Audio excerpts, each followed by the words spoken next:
મિત્રો, અત્યારે ઈરાન અને અમેરિકા યુદ્ધને લઈને સૌથી મોટા સમાચાર સામે આવી રહ્યા છે, જેનાથી આખી દુનિયા સ્તંભ થઈ ગઈ છે. સૌથી મોટા અને ચોંકાવનારી ખબર એ છે કે જે ડોનાલ્ડ ટ્રમ્પ અત્યાર સુધી ઈરાનને નકશા પરથી મિટાવી દેવાની વાતો કરતા હતા, તેમણે આખરે ઈરાન સામે ઘૂંટણ ટેકવી દીધા છે.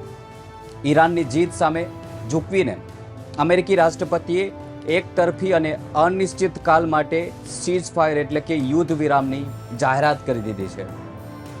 વ્યવસાયિક ભાષામાં કહીએ તો મિત્રો, આ ટ્રમ્પનું ઈરાન સામે ઓપન સરેન્ડર છે. ટ્રમ્પ પાસે અત્યારે બીજો કોઈ વિકલ્પ નથી, બીજો કોઈ રસ્તો બચ્યો નથી, જેના કારણે તેમણે ખેંચાઈને આ નિર્ણય લેવો પડ્યો છે. બીજી તરફ આ સમાચાર વાયુ વેગે ફેલાતા જ તહેરાનની સડકો પર જશ્નનો માહોલ જોવા મળી રહ્યો છે. હજારો ઈરાની નાગરિકો રસ્તા પર ઉતરી આવ્યા છે અને અમેરિકા વિરોધી નારા લગાવી રહ્યા છે. આ જશ્ન વચ્ચે ઈરાને પોતાની અસલી શક્તિનું પ્રદર્શન કરવા માટે 2000 કિલોમીટરની મારક ક્ષમતા ધરાવતી ખુસર્મ શહેર બેલેસ્ટિક મિસાઇલ જનતાની વચ્ચે લાવીને પરેડ કરી છે. આ મિસાઇલ પ્રદર્શન પાછળ ઈરાનનો સ્પષ્ટ સંદેશ છે કે અમે જંગ માટે તૈયાર છીએ.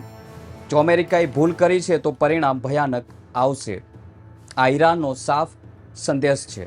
ઈરાને આ સીઝ ફાયરને અમેરિકાની નવી ચાલ ગણાવી છે. તેમનું કહેવું છે કે ટ્રમ્પ અત્યારે સમય વેડફી રહ્યા છે, જેથી તેઓ ફરીથી સૈન્ય તાકાત ભેગી કરીને હુમલો કરી શકે.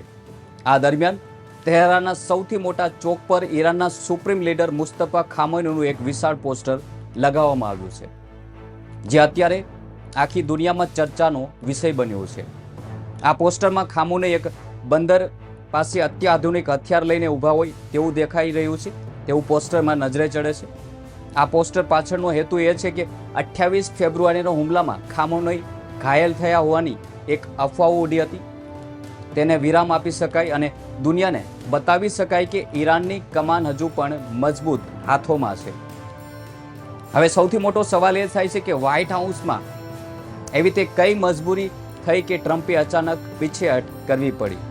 તેના એક મહત્વપૂર્ણ બાબતો પર નજર કરવી પણ ખૂબ જ જરૂરી છે. મિત્રો, વિડીયોમાં આગળ વધતા પહેલા અમારી ચેનલને હજુ સુધી સબસ્ક્રાઇબ નથી કરી તો તુરંત કરી લેજો. સાથે જ બેલ આઇકન પર ક્લિક કરવાનું ભૂલશો નહીં, કારણ કે આ ચેનલ પર તમને આંતરરાષ્ટ્રીય અને ભારતીય રાજનીતિ સાથે જોડાયેલા નિષ્પક્ષ અને સાચા સમાચાર મળતા રહે. ટ્રમ્પને પૂરો ભરોસો હતો કે તેમના ખાસ દૂત અને જમાઈ જેરેડ કુશનર જ્યારે પાકિસ્તાન જશે ત્યારે ઈરાન દબાણમાં આવી જશે.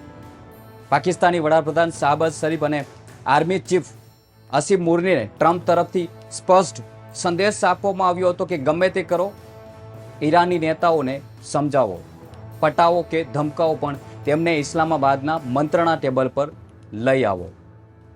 ટ્રમ્પની ટીમ તરફથી વારંવાર લાલચ આપવામાં આવતી હતી કે જો ઈરાન વાતચીત માટે તૈયાર થશે તો અમે તેમને અત્યાર સુધીની શ્રેષ્ઠ ડીલ આપીશું.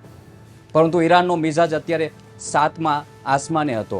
પાકિસ્તાની મધ્યસ્થીઓની ગરંટીઓ તહેરાનમાં વારંવાર વાગી રહી હતી, પરંતુ ઈરાને સ્પષ્ટ કર્યું હતું કે અમે કોઈ પણ સંજોગોમાં આવી ડીલ માટે પાકિસ્તાન નહીં આવીએ. ઈરાને પાકિસ્તાની નેતાઓને ચોખ્ખા શબ્દોમાં સંભળાવ્યું છે કે અમેરિકાની ધમકીઓથી અમે ડરવાના નથી. જે ટ્રમ્પ દર 48 કલાકે મીડિયા સામે આવીને ગર્જના કરતા હોય કે જો ઈરાન અમારી ડીલ નહીં માને તો અમે તેમને બોમ્બથી ઉડાવી દેશું, એ જ ટ્રમ્પની હાલત અત્યારે રબાડા જેવી થઈ ગઈ છે. અમેરિકાના 6 થી 7 વિશાળ વિમાનો ઇસ્લામાબાદના એરપોર્ટ પર છેલ્લા 2 દિવસથી પડ્યા પાથર્યા હતા. સિક્યુરિટી અને ઇન્ટેલિજન્સના સેંકડો અધિકારીઓ તૈનાત હતા, પરંતુ જેની સાથે વાત કરવાની હતી એ જ ઈરાન ગાયબ હતું. સીઝ ફાયર પૂરા થવાના ગણતરીના કલાકો જ બાકી હતા. ટ્રમ્પ માટે આ પ્રતિષ્ઠાનો સવાલ બની ગયો હતો. જે રાષ્ટ્રપતિએ 10 વાર જાહેર કર્યું હતું કે સીઝ ફાયર કોઈ પણ કિંમતે નહીં વધારવામાં આવે, એ જ રાષ્ટ્રપતિ અત્યારે પોતાના માથાના વાળ નોચી રહ્યા છે. ઈરાને ટ્રમ્પના ટ્રેપમાં ફસાવવાની ચોખ્ખી ના પાડી દીધી અને સાબિત કરી દીધું કે તેઓ જંગ માટે પણ તૈયાર છે. વ્હાઇટ હાઉસમાં બેઠેલા ટ્રમ્પને જ્યારે અસીમ મુનીરનો ફોન આવ્યો કે સર, ઈરાન માનવા માટે તૈયાર નથી, ત્યારે ટ્રમ્પ પાસે હાર સ્વીકારવા સિવાયનો બીજો કોઈ ચારો બચ્યો નહોતો. ટ્રમ્પની હાલત ખાસિયાણી બિલ્લી ખંભો નોચે તેવી થઈ ગઈ છે. જે જહાજો અને કાફલો પાકિસ્તાન પહોંચ્યા હતા તેમને પાછા બોલાવવા કે યુદ્ધ શરૂ કરવું એ મોટો પ્રશ્ન હતો. ટ્રમ્પ જાણતા હતા કે જો આ વખતે યુદ્ધમાં ઉતર્યા તો જોખમ પહેલા કરતાં અનેક ગણું વધારે હશે. ઈરાન અત્યારે માત્ર ડિફેન્સિવ જ નથી પરંતુ તે અગ્રેસિવ મૂડમાં જોવા મળી રહ્યું છે.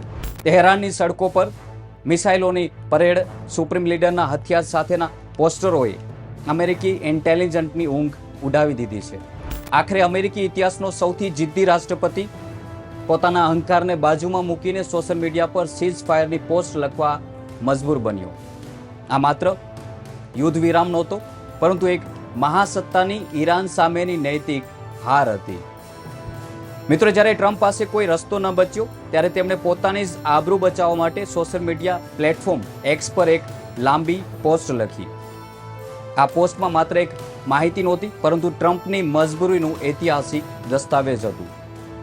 ટ્રમ્પ એવો દેખાવો કરે છે કે તેઓ પાકિસ્તાનના આર્મી ચીફ આસિમ મુનીર અને વડાપ્રધાન શાહબાઝ શરીફના આગ્રહને માન રાખીને આ સીઝ ફાયર વધારી રહ્યા છે.